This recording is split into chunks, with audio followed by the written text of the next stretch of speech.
Hello, everybody, and welcome to my little rant that I decided to include in the course.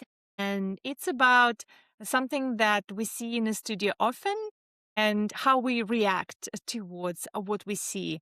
And this is a small talk that if I want to encourage you to think a little bit from a different perspective or from outside of the box to the common things and the common reactions that we usually have. And exactly what we're going to talk about is the pelvis and hips. Very, very often, and it's very, very common when you see uneven pelvis, or like the pelvis is the one hip is slightly hiked, so it's a little bit forward, or we can label it as unstable. And when you see this in for example, supine work, when the client is lying down and doing, say, feet and straps, right? So you have them with their feet on the reformer, with their feet in the straps, or maybe it's leg and foot work, something that you can observe with the bird's eye view. You can see this unevenness. And as they move out, as they push, one hip kind of is doing a little bit more work than another hip, or that one side of the pelvis is slightly tilting. And you will say, all right, palpate your ASIS, put your fingers there, and then see if you can keep them stable. And this is one way to do it, and there is nothing wrong particularly. But I want to give you a slightly different perspective to that. And I'm not saying this is the only way, right? So they could take it as an alternative. So the role of our pelvis, as you may already know, is to be a middleman, to get to the load pressure or compression from below, from our femurs, from our legs, and from the top, from the spine. So the shape being kind of like a basin shape or a round shape of the pelvis is designed to absorb those pressures and help to manage that load. So the pelvis very often adapts to what's happening above or to what's happening below. When you think about it, usually the pelvis used to do its job of load absorption when we are standing, when we are doing our daily tasks, walking, running, squatting, all those kind of things. Then suddenly you put the client supine, you take this load off, right? The pressure off, which is great and is very suitable in some situations.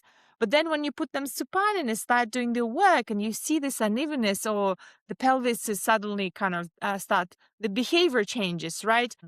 Maybe the other way to look at it, maybe is just not enough information. As you may know, our nervous system plays a huge role in how we move, how we understand the movements, and how this movement shows in our body. So if you have a client like this, what I suggest, before you make any assumption about unstable pelvis, unstable SIJ, God forbid what, stand them up, give them a task that they can do standing, see how the pelvis behaves, maybe sit them down, see how they behave seated, lie them down, see how they behave lying. And I would look kind of 360, right? How about lying on the side? How about lying prone? How about lying supine, standing on single legs, standing on both legs? If the pattern changes, and it often does, when the client performs the client's pelvis perform one way being supine, you stand them up, the pelvis start behaving differently. The pattern changed, right? Maybe suddenly the pelvis is absolutely stable and it's absolutely fine. It just gives you a little bit more information that perhaps it's not the pelvis itself. It's nothing to do with the SIJ or differences between the sides and all these kind of things. Maybe it's just not enough input, not enough stimuli for the nervous system to be like, okay, this is quite an unfamiliar movement for me to move my legs lying down on my back. I don't usually do this in my daily life, so I will pick one strategy and I'll just stick to it, kind of thing.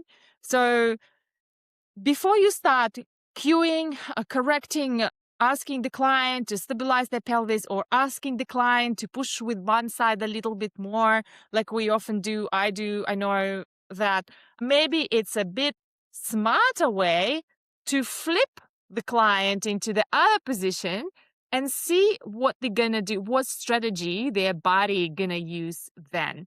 And that just gives you much more information to work with, and then to plan and program your sessions and to cue and correct.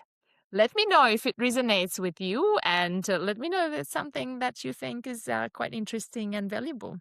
Cheers.